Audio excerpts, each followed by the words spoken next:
Hello everyone, स्वागत है आपका आज के लाइव सेशन के अंदर। तो आज हम डिस्कस करने वाले हैं पॉलिटिकल साइंस की वीडियो 13 के बारे में, जो 1500 प्लस क्वेश्चंस की सीरीज चल रही है। लास्ट वीडियो में हमने आपको अतारांकित पर्सन से रिलेटेड एक क्वेश्चन दिया था जिसका जवाब आपने अभी तक नहीं दिया है। तो मैं उम्मीद करता हूँ इस वीडियो के लास्ट तक जिनको क्वेश्चन नहीं पता था, मैं क्वेश्चन बता देता हूँ। क्वेश्चन ये था कि अतारांकित पर्सन के संदर्भ में राज्यसभा की कार्यवाही के दौरान एक सदस्य अधिकतम कितने प्रश्न पूछ सकता है। तो ये क्वेश्चन पूछा गया था और इसका जवाब अभी तक किसी ने दिया नहीं है। तो कोशिश करना इस वीडियो के लास्ट तक भी आप जवाब दे दो तो भी अच्छी बात है, नहीं तो वीडियो के लास्ट में ही मैं आपको जवाब बताऊंगा और वीडियो के लास्ट में ही आज के लिए जो आपका नेक्स्ट क्वेश्चन होगा वो बताऊंगा। ठीक है, तो पहला क्वेश्चन है जनहित याचिका को लेके ये किस न्यायालय के अंदर दायर की जा सकती है। तो जनहित याचिका जो होती है वो सुप्रीम कोर्ट में भी दायर की जा सकती है और हाई कोर्ट में भी दायर की जा सकती है। क्लियर है। आगे देखते हैं, भारत के संविधान के कौन से भाग में कहा गया है कि आर्थिक न्याय संविधान को लक्ष्य घोषित किया गया है। तो एक तो प्रस्तावना में है और एक अगर हम भाग करें, भारत के संविधान के भाग की बात करें तो वो भाग कौन सा है, भाग आपका है चौथा। ठीक है, चौथे भाग के अंदर नीति निर्देशक तत्व है। नीति निर्देशक तत्व हमने कहाँ से लिए हैं, आयरलैंड से लिए हैं, तो वहाँ पे भी इसका वर्णन मिलता है। क्लियर है। उसके बाद हम बात करेंगे भारतीय संविधान की 11वीं अनुसूची संबंधित किससे है। तो 11वीं अनुसूची का मैंने कल भी बताया था, 11वीं अनुसूची आपकी किससे संबंधित है, आपकी पंचायती राज से संबंधित है। और ये 73वां संविधान संशोधन के द्वारा 11वीं अनुसूची भारत के संविधान के अंदर जोड़ी गई थी और 74वां संविधान संशोधन के द्वारा 12वीं अनुसूची जोड़ी गई थी जो नगरीय स्वशासन से आपकी संबंधित थी। क्लियर है। दोनों संशोधन के बारे में मैंने बताया था। जैसे ये संशोधन अगर आपसे पूछा जाए 73वां संविधान संशोधन, ये 1992-93 माना जाता है। ठीक है, 1992-93 माना जाता है। ये 92-93 क्यों माना जाता है, क्योंकि 1993 के अंदर तो आपकी इसकी डेट जो अधिनियम पारित हो गया था, लेकिन 1992 में अधिनियम ये पास हुआ था, यानी कि 1992 से इसके ऊपर कार्यवाही शुरू हुई थी और 1993 तक चली थी। क्लियर है। इसी वजह से इसको 1992 और 93 बोलते हैं, याद रह जाएगा। संविधान का प्रारूप करने के लिए संविधान सभा द्वारा प्रारूप समिति का गठन कब किया गया, यानी कि संविधान का जो प्रारूप तैयार करना था इसको लेके जो प्रारूप समिति का गठन किया गया था वो कब किया गया था, वो 29 अगस्त को किया गया था 1947 को। ठीक है, आज़ादी के 14 दिन के बाद।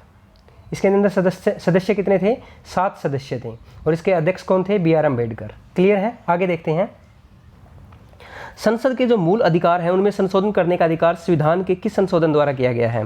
तो जो 24वां संविधान संशोधन है उसके तहत क्या कर सकते हैं, जो संविधान के संशोधन हैं इनके अंदर जो संविधान के मूल अधिकार हैं उनके अंदर हम क्या कर सकते हैं, संशोधन किया जा सकता है। तो 24वां संविधान संशोधन आपका कब प्रभावी में आया था, तो 24वां आपका आया था आपका 1971 के अंदर, याद रह जाएगा, इंपॉर्टेंट है 24वां। क्लियर है। उसके बाद इसके अंदर और कुछ खास बात है नहीं 24वें संविधान संशोधन के अंदर, बस इतनी ही बातें हैं। दोनों सदनों से आपका पास होगा, फिर राष्ट्रपति इसको मंजूरी देगा। ठीक है, और राष्ट्रपति इसके लिए बाध्यकारी होगा भाई, यानी कि उसको देना पड़ेगा, इसकी सहमति, इसके ऊपर जो भी कानून होगा तो उसको राष्ट्रपति इसके लिए बाध्य है, उसको मंजूरी देनी पड़ेगी। क्लियर है संशोधन को लेके। आगे देखेंगे, नेक्स्ट क्वेश्चन की तरफ चलते हैं।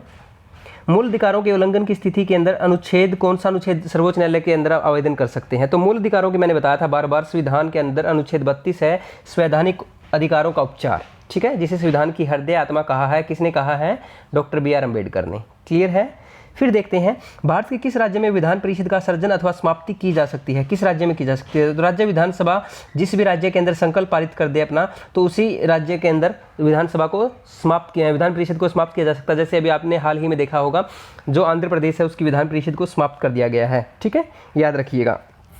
भारत के संविधान का ढांचा तैयार करने के लिए हमने संघीय व्यवस्था की योजना किस देश से ली है। तो संघीय व्यवस्था हमने कहाँ से ली है, संयुक्त राज्य अमेरिका से ली है। संयुक्त राज्य अमेरिका से हमने बहुत कुछ लिया है, मैंने बताया था आपको। संघीय व्यवस्था वहाँ से ली है। सर्वोच्च न्यायालय के अंदर जो न्यायाधीश होते हैं उनको हटाने की प्रक्रिया ली है। राष्ट्रपति का जो निर्वाचन है वो भी वहीं से लिया है, राष्ट्रपति को हटाने की प्रक्रिया भी वहीं से ली है, अमेरिका से ही ली है। ठीक है, और न्यायिक समीक्षा के लिए भी हमने अमेरिका से ही लिया है। क्लियर है। और मूल अधिकार ठीक है, अमेरिका से लिए हैं। वेरी वेरी इंपॉर्टेंट है। आगे देखेंगे नेक्स्ट क्वेश्चन की तरफ। जनवरी 1925 में दिल्ली में हुए सर्वदलीय सम्मेलन के समक्ष जो कॉमनवेल्थ ऑफ इंडिया बिल को प्रस्तुत किया गया था, उस बिल के रिगार्डिंग क्या है, भारत के लिए एक संवैधानिक प्रणाली की रूपरेखा प्रस्तुत करने का प्रथम प्रमुख प्रयास माना जाता है। सम्मेलन की अध्यक्षता किसने की थी। तो जो कॉमनवेल्थ गेम हुए थे, जिसकी स्टार्टिंग भारत के अंदर 1950 के अंदर सबसे पहले कॉमनवेल्थ गेम हुए थे, तो कॉमनवेल्थ गेम जो आपके इसके अंदर जो अध्यक्षता की थी उस सम्मेलन को लेकर, तो वो अध्यक्षता किसने की थी, तो आपको पता ही है, महात्मा गांधी। ठीक है, नेक्स्ट क्वेश्चन। नेक्स्ट क्वेश्चन है, राज्य पुनर्गठन आयोग का गठन 1953 में किया गया था। इसे अपनी रिपोर्ट 30 सितंबर 1955 को पेश की। इस आयोग का अध्यक्ष किसे नियुक्त किया गया? तो इस आयोग का जो अध्यक्ष नियुक्त किया गया था राज्य पुनर्गठन को लेके, फजल अली को याद रखना, ठीक है। ज़्यादा डिस्कस नहीं करेंगे इस क्वेश्चन के बारे में, पहले हमने डिस्कस कर भी रखा है। अभी देखो, संविधान के जो भाग 3 है उसके अंदर अनुच्छेद 12 से 35 है, मैंने बार बार बताया है आपको, मौलिक अधिकार है, अमेरिका से लिए है मौलिक अधिकार, ठीक है। इनके बारे में वर्णन किया गया है, बिल्कुल किया गया है। इन अधिकारों का निर्धारण संविधान सभा द्वारा गठित एक समिति द्वारा किया गया था, बिल्कुल किया गया था। इस समिति के अध्यक्ष कौन थे? सरदार वल्लभ भाई पटेल थे, ठीक है। तो इस समिति के अध्यक्ष कौन थे? सरदार वल्लभ भाई पटेल। उसके बाद है अनुच्छेद 19 के अंदर, अनुच्छेद 19 में भारतीय क्षेत्र में कहीं भी भ्रमण तथा इसके किसी भी भाग में निवास करने का अधिकार उल्लेख किया गया है, ठीक है। यानी कि भारत के किसी भी व्यक्ति को घूमने फिरने की स्वतंत्रता है। भाई किस अनुच्छेद के अनुसार है? ये कश्मीर राज्य क्षेत्र को छोड़ के। तो कश्मीर राज्य क्षेत्र वाला अब ये विवाद खत्म हो गया है, ये 370 वाला क्वेश्चन छोड़ देंगे, ठीक है। अब हम भारत का कोई भी व्यक्ति कहीं भी घूम सकता है, कोई अधिकार उसके ऊपर नहीं है भाई, उसके ऊपर कहीं पर कोई रुकावट के लिए खेद नहीं है, कोई प्रतिबंध नहीं है। क्लियर है, याद रखना है। अनुच्छेद 352 की अगर हम बात करें, राष्ट्रीय आपातकाल की यानी कि नेशनल इमरजेंसी की घोषणा की गई थी, तो अनुच्छेद 19 द्वारा प्रदत्त मौलिक अधिकारों का स्वतः निलंबन हो जाता है और राष्ट्रपति अधिसूचना जारी करके एक अन्य मूल अधिकार को समाप्त कर सकता है। लेकिन किन अनुच्छेदों द्वारा प्रदत्त अधिकार कभी भी समाप्त नहीं की जा सकते? तो अनुच्छेद जो 20 और 21 हैं ये कभी भी आपके समाप्त नहीं किए जा सकते। अनुच्छेद 19 है उसको समाप्त किया जा सकता है, ठीक है। तो आपको थोड़ा सा याद रखना है, वेरी वेरी इंपॉर्टेंट है। और आपको ये भी पता होना चाहिए कि आपके जो 14 से 18 है वो कौन से अधिकार हैं और ये आपके कौन से हैं। तो मैं आपको बता देता हूँ, जो 14 से 18 वो समानता के अधिकार हैं, उनमें कोई ज़रूरत पड़ती नहीं है हमें। ये आपका 19वां अनुच्छेद है, इसके अंदर आपका कौन सा वर्णन मिलता है? ये स्वतंत्रता के अधिकार है। और अनुच्छेद 19 हमें क्या कहता है? अनुच्छेद 19 के अंदर जो स्वतंत्रता का अधिकार मिलता है वो 6 तरह की स्वतंत्रताएं मिलती है हमें, ठीक है। तो ये जो है इसको बंद किया जा सकता है। लेकिन जो 20 और 21 है, तो 20 और 21 के अंदर क्या कहा गया है? 21 सबसे इंपॉर्टेंट है। 21 के अंदर तो ये कहा गया है कि जो प्राण और दैहिक स्वतंत्रता है उसका संरक्षण करना जरूरी है। यानी कि जो आपके प्राण है और जो आपकी दैहिक स्वतंत्रता है उसको आपका बचाव करना है, यानी कि वो कभी भी आपका समाप्त नहीं किए जा सकते। और अनुच्छेद 20 क्या कहता है? जो अपराध है, अपराधों के लिए जो दोष सिद्धि है उसके संबंध में अपना बचाव कर सकता है कोई भी। यानी कि कोई भी व्यक्ति है अपराध के लिए जिसने भी कोई अपराध किया है तो एक अपराध के लिए सिर्फ एक बार सजा मिलेगी। क्लियर है? या फिर आप ये कह सकते हैं भाई अपराध करने का समय जो भी होता है, अपराध करने के समय जो कानून के अंदर जो सज़ा लिखी है यानी कि वही सज़ा मिलेगी, उसके अंदर बाद में या उसको पहले या बाद में कानून के तहत क्या है उसको बदला नहीं जा सकता। क्लियर है? और किसी भी व्यक्ति के बारे में अगर ये भी कह सकते हैं भाई जो कोई भी व्यक्ति है वो स्वयं क्या कर सकता है? न्यायालय के विरुद्ध गवाही देने के लिए बाध्य नहीं किया जाएगा, ठीक है भाई। न्यायालय के विरुद्ध उसको ये नहीं कहा जाएगा कि आपको गवाही देनी पड़ेगी कि ये आपके लिए कंपलसरी है। तो ये आपकी 20 के अंदर है अनुच्छेद। जब मैं आपको सारी डिटेल में करवाऊंगा अनुच्छेदों को, भागों को, तब आपको और अच्छे से बताऊंगा। आपको सिर्फ अभी इतना ही याद रखना है कि 20 और 21 जो अनुच्छेद है उसके अंदर आपके मौलिक अधिकार जो हैं आपके, ये आपके प्रभावी रहेंगे, ये आपके एक्टिव रहेंगे, चाहे नेशनल इमरजेंसी हो चाहे ना हो। अनुच्छेद 19 भले ही समाप्त हो जाए। क्लियर है? आगे देखेंगे नेक्स्ट क्वेश्चन। कैबिनेट मंत्री जो होता है सरकार की नीतियों को निर्धारित करते हैं और प्रत्येक ऐसे आवश्यक विषयों के विधेयक का प्रारूप तैयार करते हैं जिन्हें विधि के रूप से पास करना चाहते हैं। संविधान में कैबिनेट शब्द का उल्लेख नहीं किया गया, बिल्कुल नहीं किया गया। लेकिन 44वां जो संविधान संशोधन 1978 है, ठीक है, यहाँ पे थोड़ा सा एक आठ दोबारा हो गया भाई, 1978 है, उसके द्वारा जो कैबिनेट शब्द है उसको किस अनुच्छेद के में स्थान दिया गया है? तो जो कैबिनेट शब्द है उसको अनुच्छेद 352 के अंदर स्थान दिया गया है, जिसके अंदर आपको पता है नेशनल इमरजेंसी का वर्णन मिलता है, यानी कि राष्ट्रीय आपातकाल का वर्णन मिलता है। तो 44वें संविधान संशोधन के द्वारा इसका वर्णन किया गया है। उसके बाद हम बात करेंगे महान्यायवादी से रिलेटेड।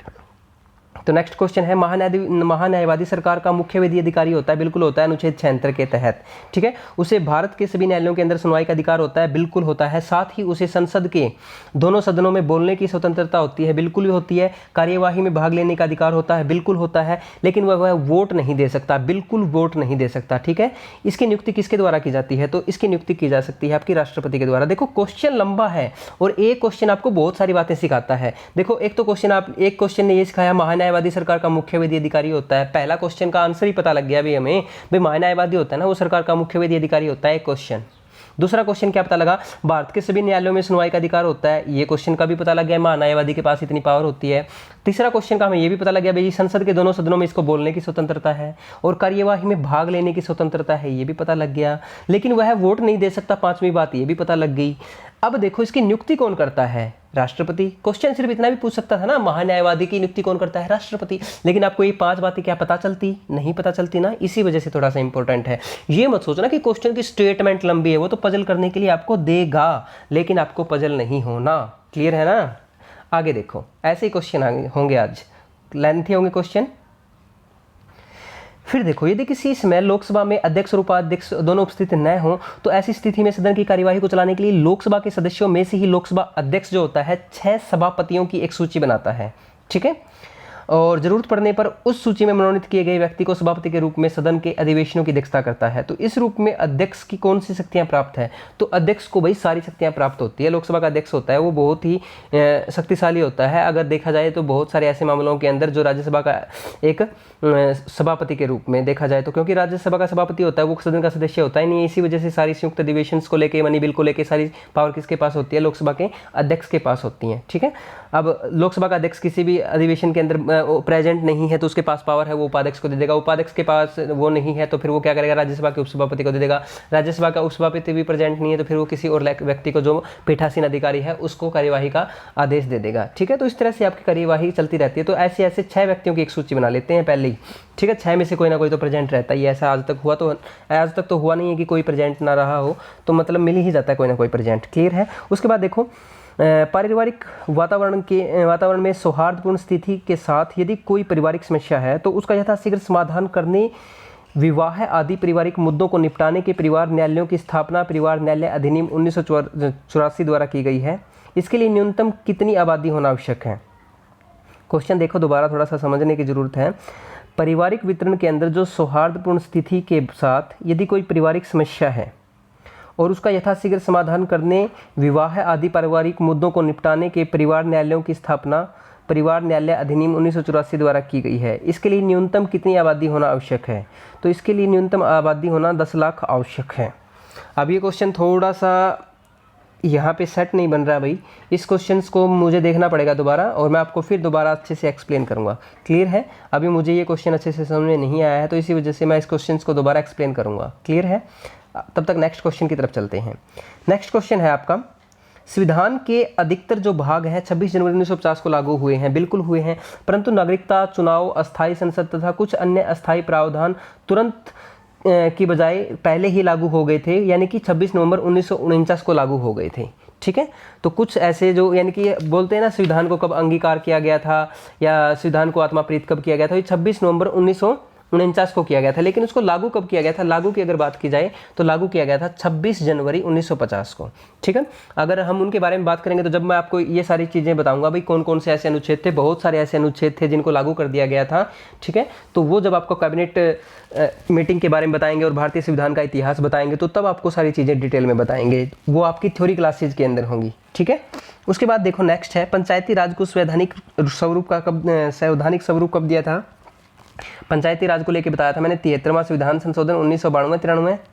ठीक है, और ये आपकी 11वीं अनुसूची में जोड़ा गया था, पंचायती राज से संबंधित था। ठीक है, 15 सदस्यीय नियम समिति जो प्रक्रिया तथा कार्य संचालन संबंधी मामलों पर विचार करती है, सदन की प्रक्रिया को सुधारने के लिए सुझाव देता है। इसकी अध्यक्षता कौन करता है? स्पीकर करता है। देखो, लोकसभा जो एक लोक लेखा समिति है, मान के चलो लोक लेखा समिति के अंदर कितने सदस्य होते हैं? 15 सदस्य होते हैं। किसके होते हैं? लोकसभा के। और 7 सदस्य किसके होते हैं? राज्यसभा के। लेकिन वहां भी सदस्यता कौन करता है?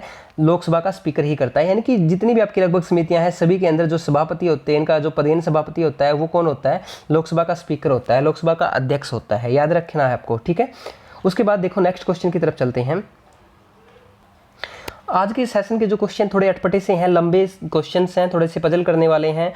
सेशन के अंदर अगर आपको एंजॉय ना भी कर पाओ तो थोड़ा सा कोशिश करना कि जितना भी हो सके कोशिश करना समझने की। ठीक है, केंद्र तथा एक या उससे अधिक राज्यों में होने वाले विवाद के मामले कौन से न्यायालय में प्रारंभ हो सकते हैं?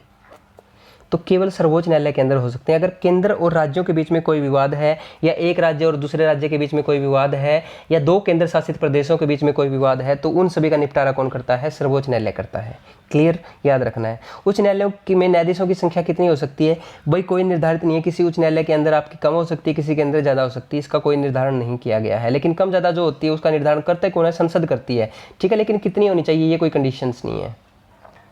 फिर नेक्स्ट क्वेश्चन है, दमन, दीव और पांडिचेरी के प्रशासकों को उपराज्यपाल यानी कि लेफ्टिनेंट गवर्नर कहा जाता है। अंडमान निकोबार द्वीप समूह तथा चंडीगढ़ में उन्हें मुख्य आयुक्त तथा लक्षद्वीप में उसे किस नाम से जाना जाता है? तो लक्षद्वीप में उसे प्रशासक के नाम से जाना जाता है। देखो अलग अलग राज्य के अंदर अलग अलग नाम है भाई।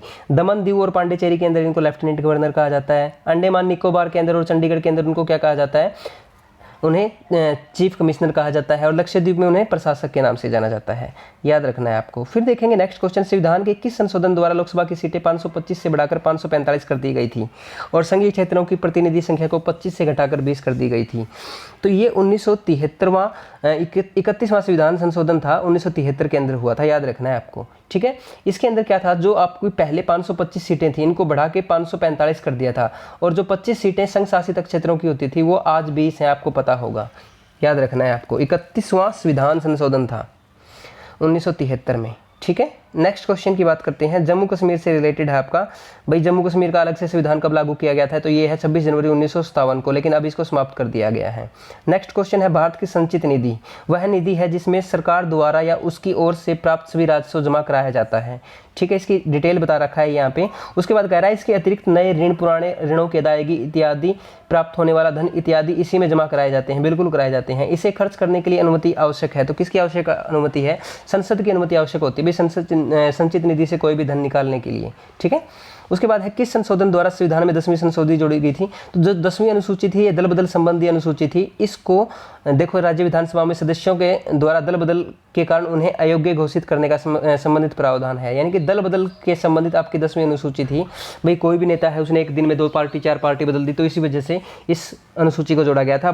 भारतीय संविधान के 52वां संशोधन हुआ था 1985 के अंदर। ठीक है, तो याद रखना है आपको, वेरी वेरी इंपॉर्टेंट है। उसके बाद नेक्स्ट क्वेश्चन की तरफ चलते हैं। भारत की संवैधानिक गुत्थी को 1944 में CR फार्मूले तथा 1945 में वेवल प्लान के अंतर्गत सुलझाने का प्रयास किया गया, परंतु इसमें सफलता नहीं मिली। ठीक है, किस प्लान में संविधान सभा के गठन का सुझाव दिया गया? तो ये दिया गया था आपका कैबिनेट मिशन प्लान 1946 के अंदर। ठीक है, तो संविधान सभा के लिए प्लान जो तैयार किया गया था अलग अलग आपको पता है, इसके लिए बहुत ज़्यादा प्रयास किए गए थे, लेकिन फाइनली जो संविधान सभा को तैयार किया गया था गठन को लेके, तो वो कैबिनेट मिशन प्लान था 1946। ठीक है, इसके अंदर कौन कौन सदस्य थे? 3 सदस्य आए थे, आपको पता है, स्टेफर्ड क्रिप्स था, पैथिक लॉरेंस था और AV अलेक्जेंडर था। क्लियर है? आगे देखते हैं नेक्स्ट क्वेश्चन।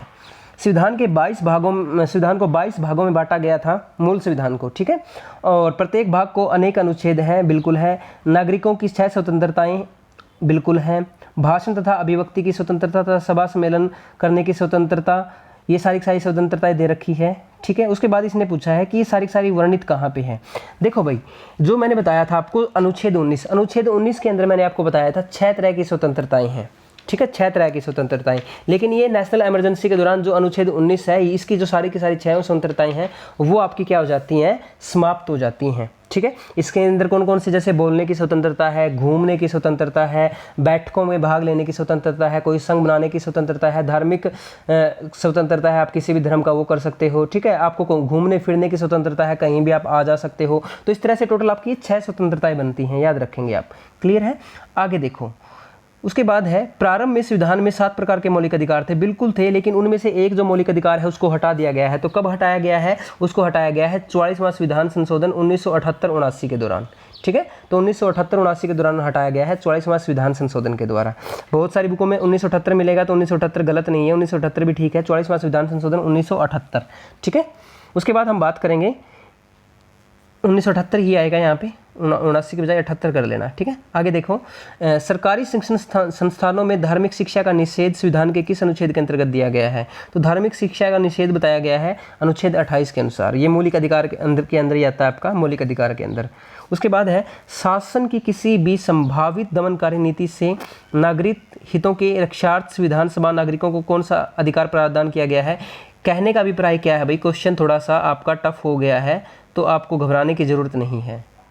ठीक है, बिल्कुल भी घबराने की ज़रूरत नहीं है, क्वेश्चन थोड़ा सा टफ हो, लेकिन क्वेश्चन का जो मतलब है वो मैं बता देता हूँ। क्वेश्चन का मतलब यहाँ पे है भी, जो भी आपके मौलिक अधिकार हैं उन मौलिक अधिकारों का किसी भी तरीके से हनन हो रहा हो तो उसके लिए कौन सा अनुच्छेद है? बार बार आता है ये संवैधानिक उपचारों का अधिकार, बार बार अलग अलग तरीके से आता है अनुच्छेद 32।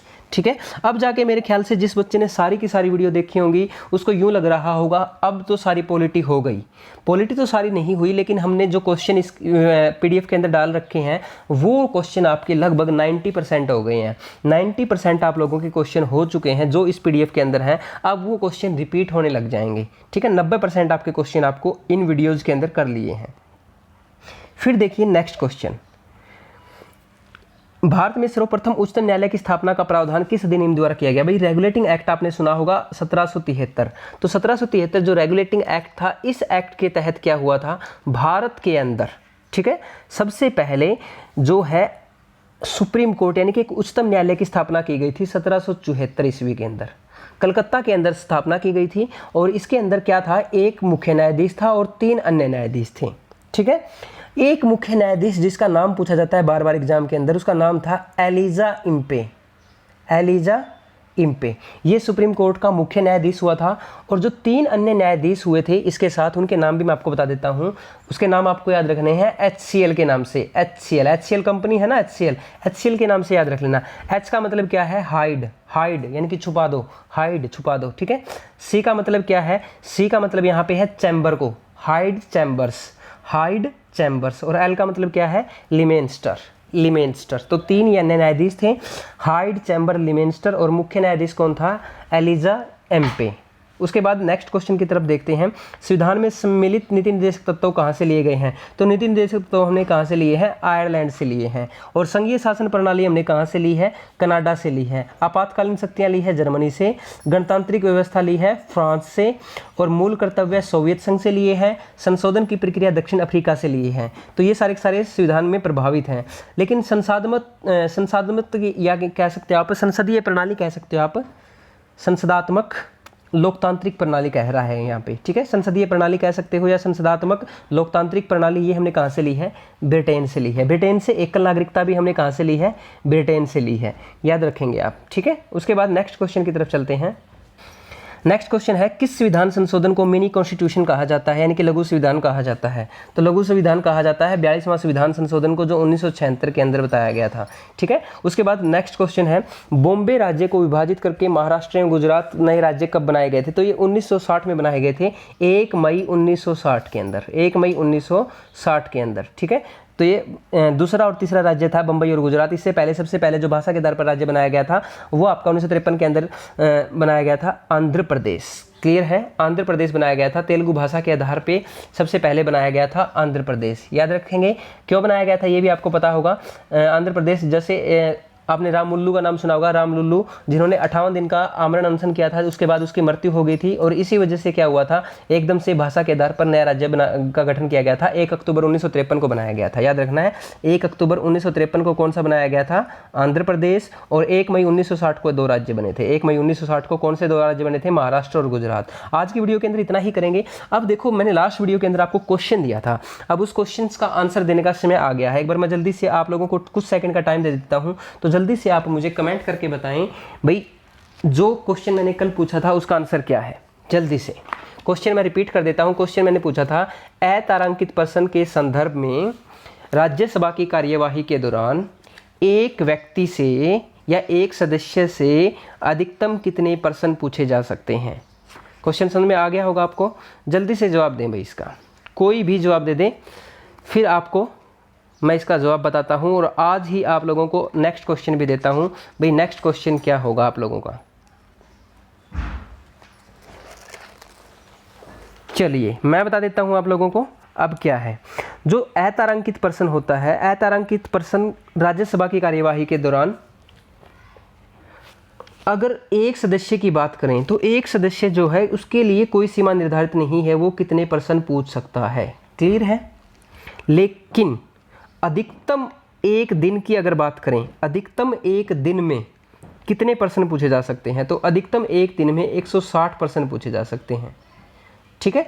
अगर अतारांकित पर्सन को लेके मैं, ये तो राज्यसभा के संदर्भ में बात की है, मैं लोकसभा के संदर्भ में बात करूं तो लोकसभा के संदर्भ में अगर अतारांकित पर्सन को लेके बात करें तो एक सदस्य 5 पर्सन पूछ सकता है मैक्सिमम, ठीक है। और प्रतिदिन यानी कि पूरे दिन की कार्यवाही में कितने प्रश्न पूछे जा सकते हैं?